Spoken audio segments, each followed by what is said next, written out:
We are live. We are live on TikTok, YouTube, Facebook, Instagram, and Substack. Good morning. I'm Maisha T. Hill. I am the founder of Check Your Privilege, the curator of Heal Your Way Forward, the author of Heal Your Way Forward. And I'm really grateful to be with everyone this morning as we have a conversation. I am on a mission to sell and give away, and there's a different word than sell. 3,000 copies of Heal Your Way Forward in the next 30 days. And is it possible? Yes. How did I know it's possible? Because when you know and you believe in yourself, sometimes you got to get a little, I don't like saying this word, but I'm going to say it, delusional. And so while I'm going live today to help regulate my nervous system and ground myself into the content, I'm going to try to make a bracelet. So as you can see, these are my bags that I use until I get my storage containers. I usually make the Heal Your Way Forward bracelets, but I actually was requested to make some blue bracelets because I remember there was a time in after the election, everybody wanted blue bracelets. And so I'm making a blue Heal Your Way Forward bracelet. And I actually believe I have a workbook that it comes with. I need to go look at my content, but I actually created a whole blue bracelet conversation guide. I'm gonna find it and I'll probably put this together. So stay tuned for that. But in the meantime, the main point of this is over the next 30 days, I am going to be um, talking about healing our way forward and really centering breaking the addiction to whiteness. It is something that I teach in there are two addictions that I talk about, anti-blackness and whiteness. And so for this month, I'm focusing on that addiction to whiteness. And then next month I may go into anti-blackness. Who knows? But following the energy of heal your way forward, why is it important? And how does it tie in? So when I wrote this book, Heal Your Way Forward, which if you click the link in the bio, and if you're watching on Instagram, you might see the ticker of where you can actually get it. Um, Good morning. You can call me Maisha. Sorry, this is teacher Maya Papaya. Call me Maisha, please. Y'all don't be calling me ma'am. Don't be calling me miss. Call me Maisha like we BFFs, okay? But this book was birthed 3 years ago because I really believe that liberation work, social justice work, anti-racism work, whatever people are calling it, it's all healing work, and it requires you to, like, really look at your shadows, get clear on the ancestor work you need to do. I think that's a new chapter I need to put in this book, actually. If I were ever to do a second edition, which I'm considering, I would actually add a chapter on the importance of ritual and ancestor work for people in white bodies, because that's something that many people aren't talking about. But when I think about healing our way forward, I think about, well, what are people healing forward from? And you have your advanced early childhood experiences, right? You have the traumas within the systems. You have how you have perpetuated harm. You have so many ways that you have been in it and of it. And so when we're talking about healing our way forward, it's how can we, I think Desiree calls it being parallel systems. When I just simply say you can be in it and not of it, right? So how can you be in this system and not of the system while co-creating the reality that we actually want to move to towards liberation? And I'm grateful to say for the last 8 years, I've been doing that. I have been operating in a parallel mindset. In our current collective community, the Heal Your Way Forward Collective, we have just began a new practice and a new process to really engage folk in a cohort model of what it really means. What is the Heal Your Way Forward process? What does that look like? How do we start and how do we begin? I'm really, really excited about the work that our team has done to actually bring that to life and bring that into fruition. And so really, really grateful for that. But I want to talk about why it's super important to heal forward from the addiction to whiteness. I think that, no, it's all good. I think that on Substack today, I'm starting a series that will come out every Wednesday, followed by another live I'll do today with people who are actually recovering from whiteness and really trying to understand what that means. So if you follow our Substack, you will see over the next week, once a week. If you're not a paid subscriber, you get get one free article a month. Okay, so paid subscribers will get the whole series for the month. And if you're not a paid subscriber on Substack, you'll probably just see today's article. Hey, Monica, thank you for being here. Super grateful when I see community join, and I'm grateful you're here. Hope Cats Coffee and Morning. Thank y'all for staying tuned into this conversation. Now, I'm going to be looking around because there are three cameras. There's so much in front of me. So be mindful if I don't get to your comments in real time, but please comment. Hey, Abia, please comment. It is very important that you comment because when you comment, I can tap into Source and Source can give me more to share. Another thing that people don't know about me is I'm also intuitive, clairvoyant, and a lot of the information that I share are from the ancestors. It is from the work. None of what I do, let me just be very clear. None of what I do is original. Everything in our life, everything on our journey has been birthed from something else. So nothing I talk about is original. I used to live by this idea, like when I was caught up in whiteness, my addiction to whiteness. People are stealing from me. People are taking my content. Oh my God. I think I almost said something this morning. I got a really good reframe from my friend in real time. No, first of all, if it wasn't for Bell Hooks, Audre Lorde, Toni Morrison, Octavia Butler, Ida B. Wells, Sojourner Truth, Harriet Tubman, I wouldn't have the knowledge that I have. So this is not original. This is just me taking what they said and putting it to work and reminding us that actually we have the blueprints. We just need to work them. We need to work through them. That is the embodiment of my work. Working through the work of the ancestors because they left the blueprints. And if I were to say, oh, this is original and I created this, maybe I curated a space, maybe I curated agreements, but everything that we do in life comes from divine inspiration. And I just want us to remember that everything we do comes from a divine inspiration. And so I have a question already about, can a Black person recover from assimilating and catering to whiteness? And I want to actually be honest and say yes, because I am that Black person who was forced into assimilated and catered to whiteness.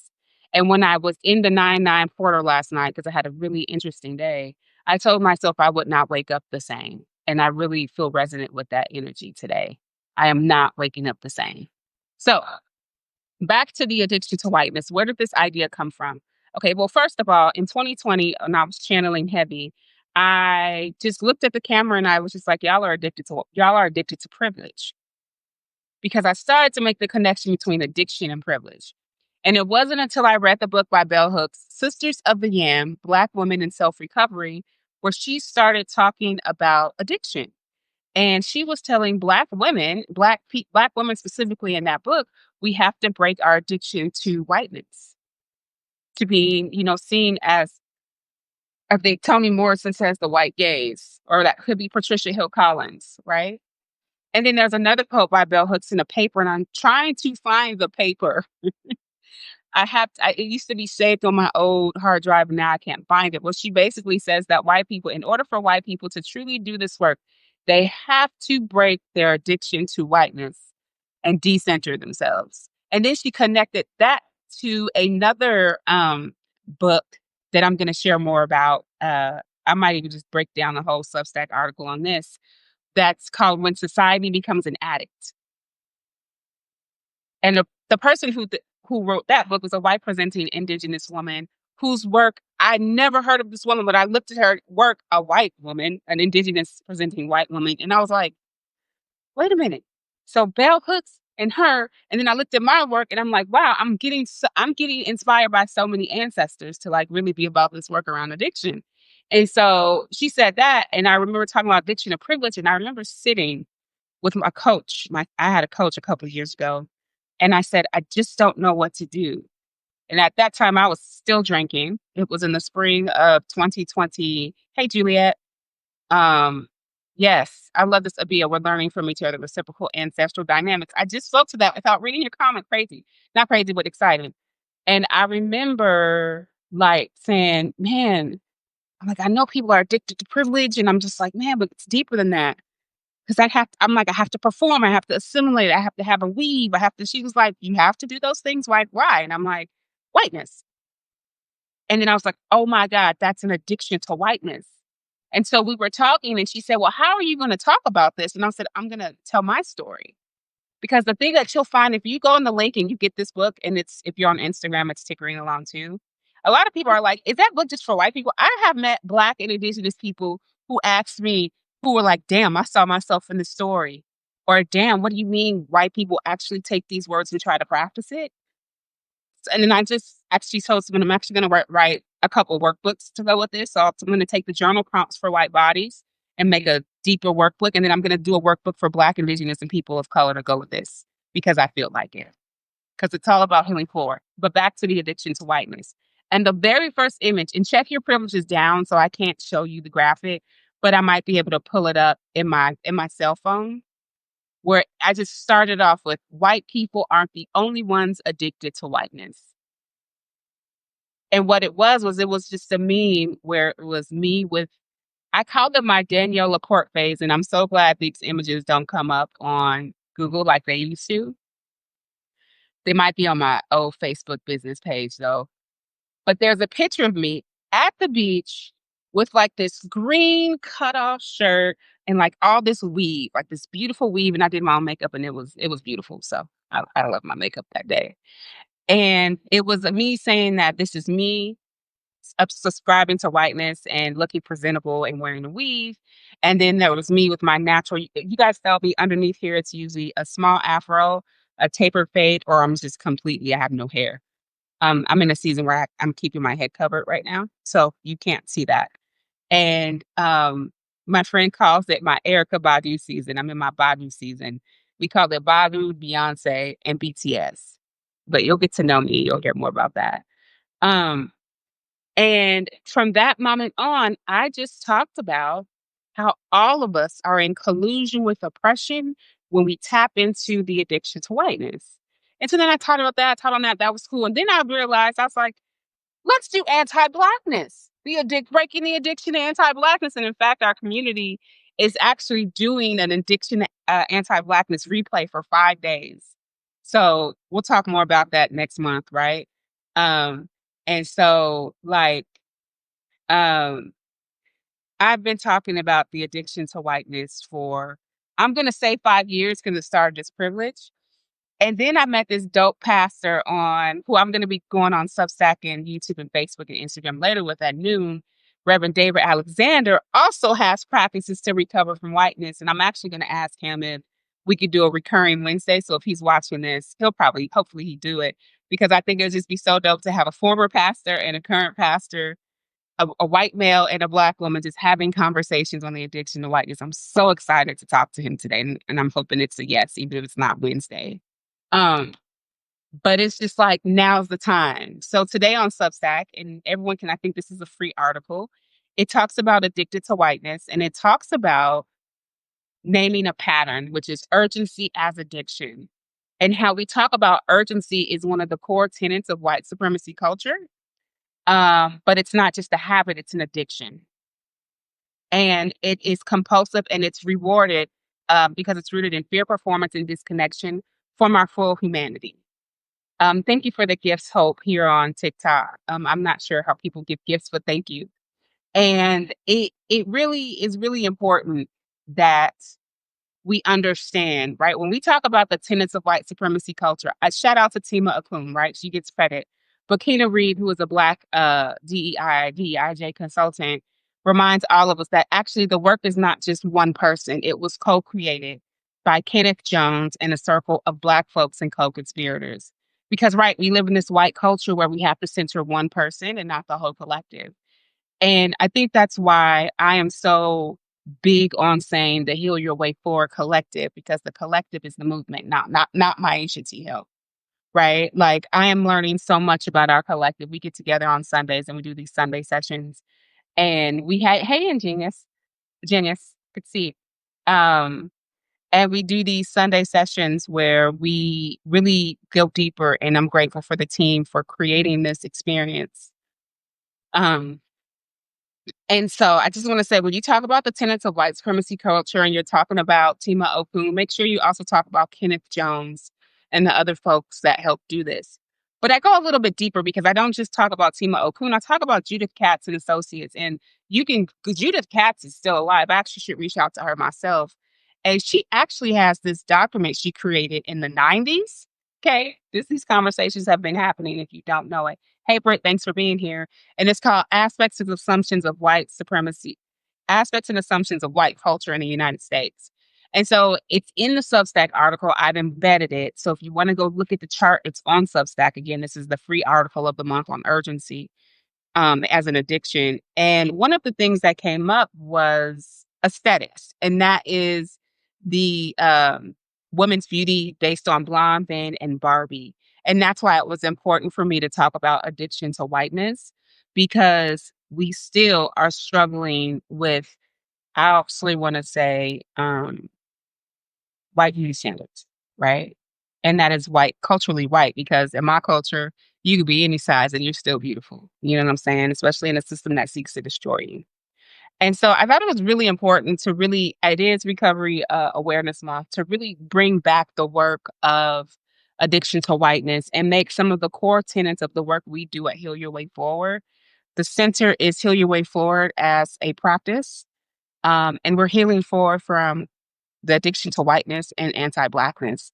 And we do that because what we've learned as I've taught these workshops over and over and over again is that we've learned that when you center Black joy and pro-Black solidarity, that's where the true healing is happening.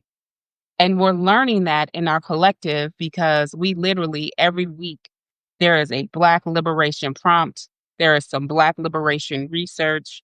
And it's not just us thinking. We even have two of our super creative members. Shout out to Sam, who writes here on Substack sometimes, um, and Tommy, um, Tom, sorry, Tom, they actually have us in Canva. So we're not just journaling, we're actually creating art and we're dreaming and we're coming up with ideas. And it's just a really, really beautiful practice. Um, yes, please get, if you don't have Teachers of the Yam, I need to update our bookstore on Bookshop, because on Bookshop, I'm going to start putting the books that I talk about a lot on Bookshop and also on TikTok Shop so that y'all can, every time you get something from Bookshop or TikTok Shop, it supports our collective. Um, and it supports on Bookshop, it supports Analog Dope, which is a Black bookstore here in Las Vegas.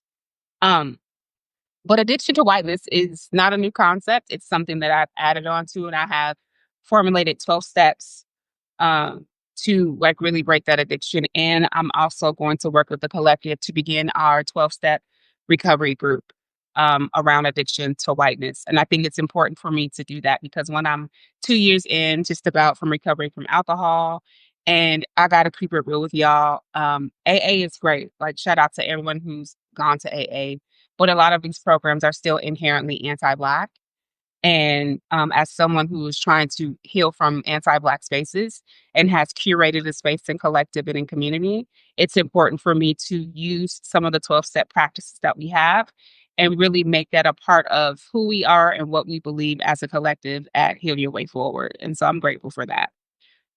So when we talk about addiction and we talk about addiction to urgency, we really are looking for validation instead of truth. And we see the lessons of 2020, right? So we were listening and learning in 2020, and I was teaching in 2020, but we weren't embodying it. And shout out to the teachers like Lama Rod and um, Resma McKenna and others who were in 2020 saying, hey, your body, your body, your body is so important. Hi, Rachel. Thanks for being here talking about today's Substack post, Addiction to Urgency.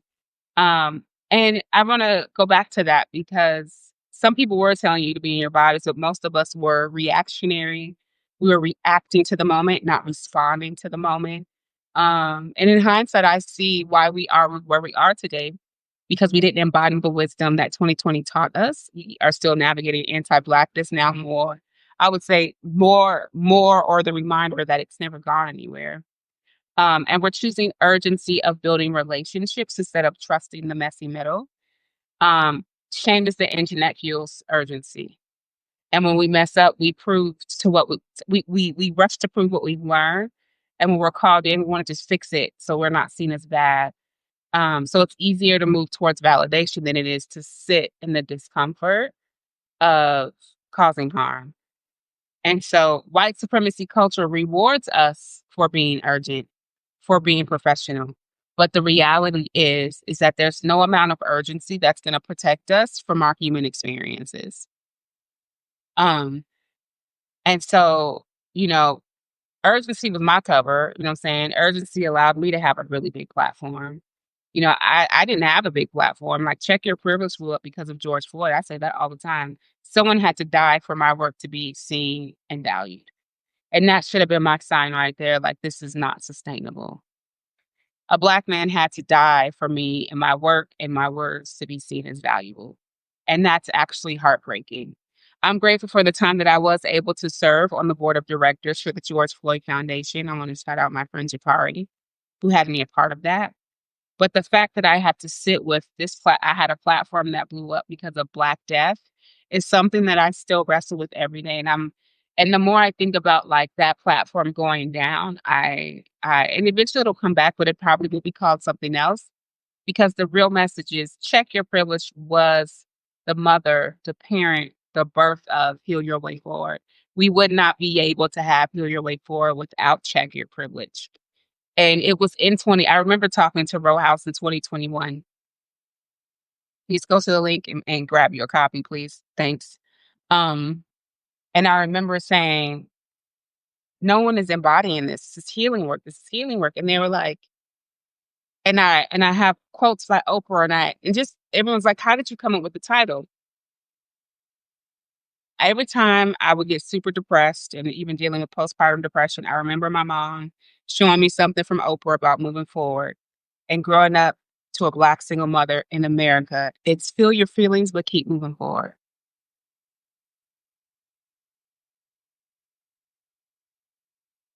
Feel your feelings, but keep moving forward. And I remember those words, whether it's Oprah, whether it's my lived experience having a Black single mother. It's all about feeling it, facing it so you can do something about it and moving forward. And it's a pretty powerful message if you think about it. And so I was sitting in this meeting and I was like, heal your way forward. And then I think it was Kristen who was like, oh yeah, the guide to an anti-racist future. Right. And so in that moment, it was heal your way forward, the co-conspirator's guide to an anti-racist future. Oh, thank you, Abia. I cry all the time. I cried last night. I be crying on live. People be like, ooh. I be like, if you can't let people see your full humanity, if you can't let people see that you're a human being and you emote, we are performing. I don't exist to perform. Like, no way. I want you to see my full humanity because when you see my full humanity, it is my hope that it gives you permission to see your own humanity. You get what I'm saying? Like you have to release. You have to get things out. You can't just hold on to it. I want to just go to something that Abia said on Substack, which is uh truth and knowledge is intersectional. And Avia carries this book with her for that reason. I gotta see you some bracelets now because that's getting me all emotional. Um, because that's the reminder. Like that is the reminder. It's not optional. Like your work has to be intersectional. It has to be wrestling with your anti-blackness and your addiction to whiteness. And why I love this idea of addiction to whiteness is because the reality is we all got it. We live in this world of like binary. Like everything is binary. And then everything is like, well, you're this and I'm not. I just had my friend tell me, he's like, why are you over here saying what people done to you when you know you've caused harm to people? I was literally here before I was going live harping about how this person is this and this is that. And oh my, and they were just like, you've done it too. You've done it too. You've caused harm too. Why are you sitting here acting like you're so innocent? You know what I'm saying? But anyways, excuse my ramble. Um, we are groomed. I remember that I recently taught a couple folks with TikTok joined me for an idea I had around the cult of oppression. Like that's a whole chapter in the book I'm working on now. It is a cult. No. Yes, oppression is the cult and whiteness is the ritual, which is why we're addicted to it.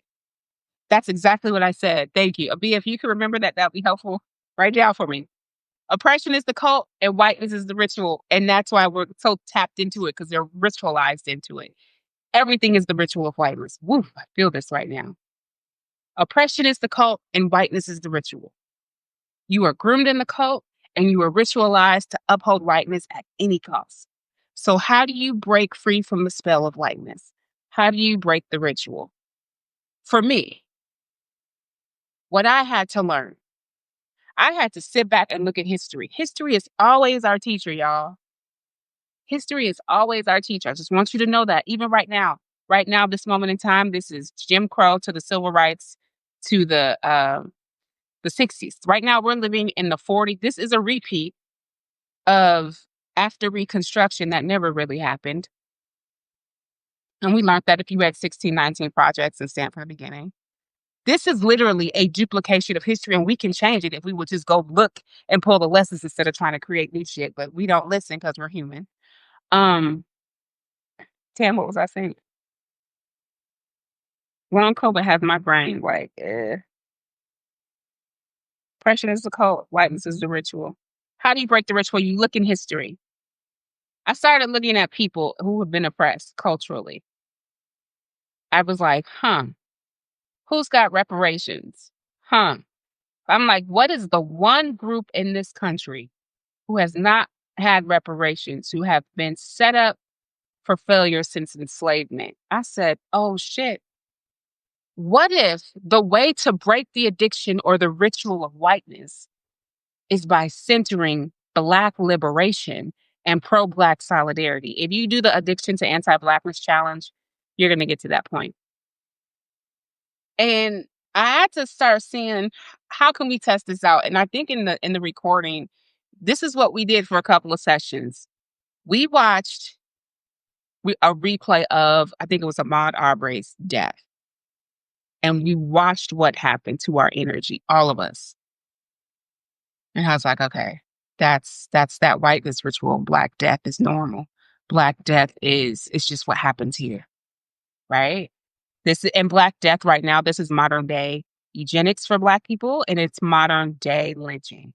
Black death by the hands of police is a modern day lynching. We could just keep it real. Right?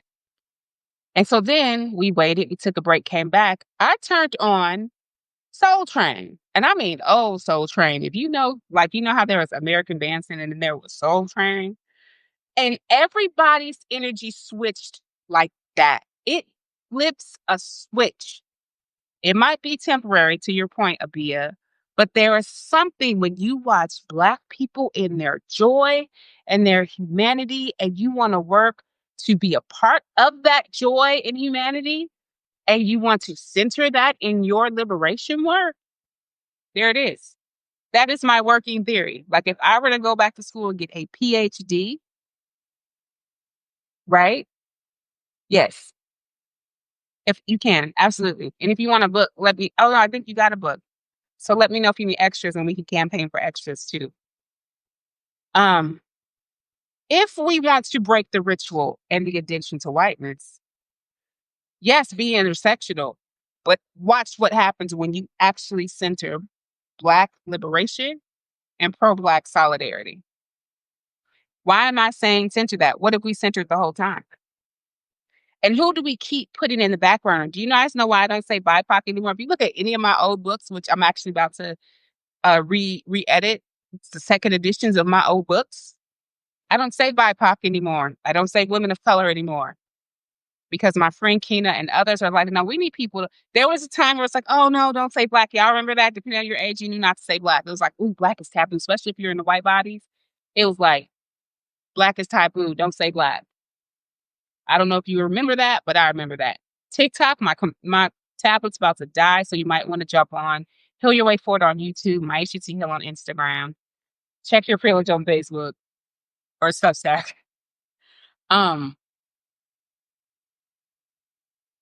But I just remember what it meant for me to grow up Black. Like, no matter being in a white suburb, my mom still gave me Black experiences. She took me to the Black community. She took me shopping to the Black community. She took me to Kwanzaa events. We celebrated Kwanzaa. I remember my white friends was like, what's Kwanzaa? And somebody was like, is that like Hanukkah? Because it's the same time. And all I knew to say back then was, yeah, it's like, it's kind of like Hanukkah. You know what I'm saying? But like, what happens when you take Kwanzaa and you make it 365 days a year and you're celebrating all 7 principles in a community of white folks? I might test that out the new year and let y'all know how it goes. What happens when you use the tenets of Sankofa and when you teach white folks and people in white bodies? Who were you before you were white? That is the most important question, that if you are in a white body, to really even, this is why I need to write a new chapter in this book for white bodies and for us, for Black and Indigenous people of color. Who were you before you were white? So I don't use BIPOC and I don't use women of color anymore because it takes away from the word Black. And I want to center Black liberation, Black solidarity, pro-Black solidarity in everything that I do moving forward. If I am not centering pro-Black solidarity and Black liberation, and all I'm doing is talking about whiteness and white people and white bodies and what white people ain't doing, and not saying, hey, what you can do, what you can try to do, what you can work on is healing your way forward. But that requires you to break the addictions to whiteness and anti-Blackness because they're addictions. If oppression is the code, whiteness is a ritual and anti-Blackness is a ritual. How can I know this is true? Because my lived experience has always shown me.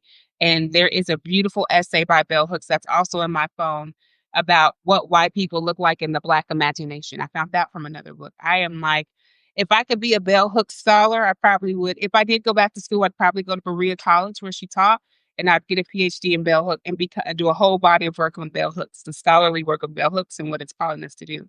I thought I'd go back to school on eviction of whiteness, and I realized just right now in this moment, no. Because when you really go deep and you really look at the work of bell hooks and you look at Audre Lorde and you look at Black feminists, Black womanists, Black non-binary, Black queer folk, Black lesbian, when you look at that work, that is the answer. And the problem is that patriarchal white feminism, or what I call white patriarchal feminism, what it has done is it has taken and co-opted, which is not a surprise. It has co-opted Black liberation and Black womanist, Black feminist ideology, not theology. Sorry about that. Because my lived experience shows me, like, I've gone through so much in the last 6 months of the things that my ancestors said last night and this morning. I'm like, bet, got it. Like, I've been going live twice a day for the last 3 days because I'm like, who am I and what am I called to be and what am I called to do? Oh, bet, got it. So while the beginning of my work was Check Your Privilege, and we have these 2 Check Your Privilege books, and we're shifting. Check Your Privilege will never not be a part of who I am, but now we're healing our way forward. It's with intention. Check Your Privilege is with intention. But again, I want to go back to saying this. My work only became popular because a Black man had to die.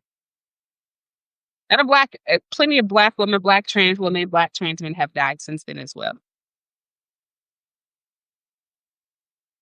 To know that that was fueled by Black death does not sit well in my spirit. And I'm too real to not say that anymore. I'm too real to not be honest to say, Check Your Privilege blew up because a Black man had to die. And everybody was looking for an answer. But my message has never fit into the narrative of social justice, maybe restorative and transformative justice, but I also don't want to be in a binary or an industrial complex. I believe that social justice, nonprofit, all of these are all industries. And you know it's an industry because now if you look at the social justice industrial complex, you have people saying, if this, then that. That is a binary. And part of liberation is freedom, and freedom is to be in it and not of it, to move out of the binary. While everyone is focusing on systems, systems, systems, I'm over here like it starts with us, our relationships, and then the system. We have to operate in a system that's functioning the way it was set up functioning. Donald Trump ain't doing nothing new. It's impacting people in white bodies because you're losing your privilege because he's taking away rights of not just Black and brown folks, but white folks. And you're living in the terror of actually watching literally fascism in real time. And yet the ancestors told y'all this. You weren't really listening to Dr. King. You were listening to whitewash Dr. King. You weren't listening to Bell Hooks, Audre Lorde. You were just wondering why Toni Morrison didn't write about you in her books. But if you really look at a Toni Morrison book, you can ask yourself, what is this teaching me? And how can I deal with my fear of Black people in my body as a white person and really understand what does pro-Black solidarity and liberation work look like if we really want to go there? If we really want to heal our way forward, you do have to reckon with this. I just had a call with someone last week. I do one-on-one calls too. If anyone needs coaching, let me know. I think I'm going to open up 6 spots for their 6-month spots. And it's really, really so important that if you know you had ancestors that owned enslaved bottoms, you have work to do around that. You have ritual work to do around that. You have forgiveness work for you to do that because it still shows up in you. And how do I know? Because when you look at my genealogy and you see that my great, great, great, great, great grandmother was born into slavery and the way that she was co created was by enslaved a person who owned slaves, you know what that tells me? My relationship with power is from the bloodline of the white man that did what he did to my great, great, great, great grandmother, to I can have a mulatto grandmother. Mulatto meant black and white. She could pass as white.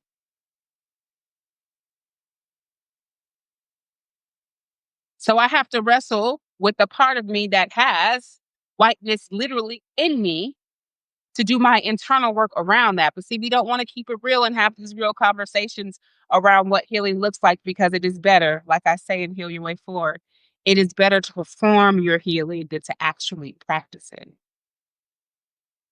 And this is why it's important to heal your way forward and break your addiction to whiteness and anti-blackness. That's real talk.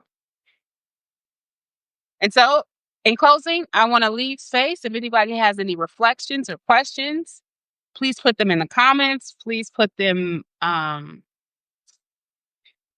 leave comments on Substack, send an email. But also, again, this is me really trying to put the effort into getting copies of this book into the hands that need it. 3K in 30 days. Today is day 20, 28. 28. And if everyone was to go to the link in the bio, to click 3K in 30 day, or it's if you're on, you can see it scrolling at the bottom. You would definitely make a contribution. And maybe you work at an organization. Happy to, I have a level for folks at organizations. Happy to get 10 books and I come in and speak to your organization for 30 minutes. It's all folded in. Everything is folded in. That's how serious I am. I'm so serious. I'm actually going to go to the Dollar Tree, get some poster boards, and I'm literally going to walk down the street with a poster board and a QR code because I believe in myself. And that's why else I'm going live like this, because I believe in myself. Because I have too many people betting against me. I have too many people telling me that I'm not sellable, that healing is not sellable, that heal your way forward is not sellable. So when people don't believe in you, you have to believe in yourself in such a delusional way that you are not proving a point to anybody but yourself. I'm not here to be sellable. I'm not here to be liked. I'm here to give a message, and the message is actually rooted in love. And people aren't ready for that because in a society that is rooted in trauma, drama, and conflict, love feels like poison. That is why 2 years ago, someone sent an email to their whole community and said, "Stay away from Maisha. She's dangerous. If love is dangerous, then baby, let's have more of it." Because that's what we're actually being called to be in right now. Love, accountability, action, collective community. Notice I'm saying collective community because some of these communities are actually cults. Some of you think you're in communities, but you're actually subscribed to stuff that you are putting someone on a pedestal because you don't love or believe in yourself. I'm not about that life. You shouldn't be about that either. So we got Abia saying amazing. Yes, yes, ma'am. Love isn't taming. It's in our internal systems. That's why I love IFS. Working on that too. I got to send an email to the team at IFS. I do talk about IFS in my work, but IFS, if we want to keep it real before the certifications, it's rooted in indigenous knowledge that we are one person with many parts and many spirits that guide us on a journey that is indigenous. And that is the work that I'm called to do. Whatever label you put it on, spiritual, I got people calling me spiritual teacher, spiritual guru. I am not your guru. I am not anything but a person on a human experience guiding journeys. That's it. And you have ways to get involved. Grab a copy of Heal Your Way Forward. If getting ready to start, like we do it at work. We'll talk about that another time. Sign up for the Addiction to Whiteness. It is a 90-minute, usually I do it over 4 weeks. It is 90 minutes. There are 3 cohorts this month. There will be 3 cohorts next month. There will be 3 cohorts in November. And I'm considering relaunching my 1-year Breaking the Addiction program. I don't know yet. There are cohorts because there's work that I have to do on the back ends around writing. So That workshop does have costs for everything that we does. We do not turn around people for their inability to pay. So if you want to take a workshop and the price is too high, you need to send an email. Show up for yourself. Hey, Maisha, I want to take addiction to whiteness. I cannot afford it right now. This is what I have. Or in exchange, I can write a testimonial. Or in exchange, I can write a blog post on Substack. We got to be in the system and not of it because not everybody can do capitalism. But if you have a gift that you want to offer, let's do it. Back in my day when I was younger, I would hear my mother talk about trade and barter. That is the season that we're in, friends. This is the season that I've been talking about for 2 years. Somebody might need a meal. If you don't know your neighbors, get to know your neighbors. You know what I'm saying? If you don't know your neighbors, get to know your neighbors. We're going to need each other. There are some things that are just coming down the pipeline. I feel it. In our collective, I had to reschedule our build an emergency kit, but we're going to be building emergency kits. We have someone who's showing us how to cook Dutch ovens. It, I'm telling y'all, we got to be ready. We got to be ready. So thank you for tuning in. I did not know that this live was going to be this long today, and that's okay. I really appreciate y'all for watching and supporting me in the work of Check Your Privilege and now hear your way forward. I look forward to this rebirth. I look forward to growing with y'all. I look forward to writing workbooks for folk. 2 workbooks. Actually, there's like 5 workbooks, but we're gonna start with one at a time. I'm gonna channel the energy that I have around this in this moment. But I'm so grateful for all of you who joined me on the live, whether you're on Instagram, TikTok, YouTube, Facebook, Substack. I love each and every one of you. I will be live at noon on Instagram, YouTube, Facebook, and Substack again, hopefully talking about the addiction to whiteness. So there's never a place where you can't hang out with me twice a day. And until I see y'all again, keep living into your work. Again, I'm gonna work on my blue bracelets. Yes, Monica, I'm so glad your spirit is lifted. Bring some friends. Abia, send me a chat, send me a message. Abia is a beautiful member of our collective. I think I have something for you, Abia. It's in my heart. I love y'all so much. Thank y'all so much. And if you ever have questions about anything that I've said to you, look at it, look it up, research it, bring it back to me if I'm wrong. Because I always want to be a person of accountability. I never want to give y'all information that you're blindly following or blindly believing. Please, if you like, hey, you said this, can you cite your source? And I'm going to let y'all know y'all acting your stuff and I forget.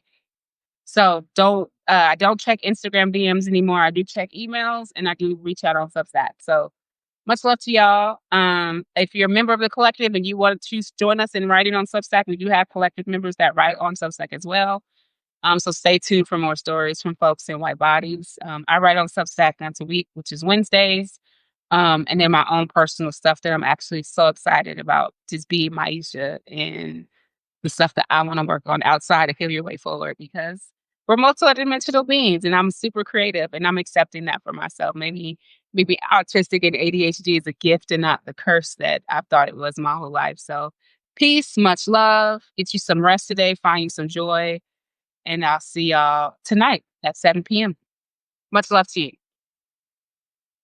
I need to end everything, so peace.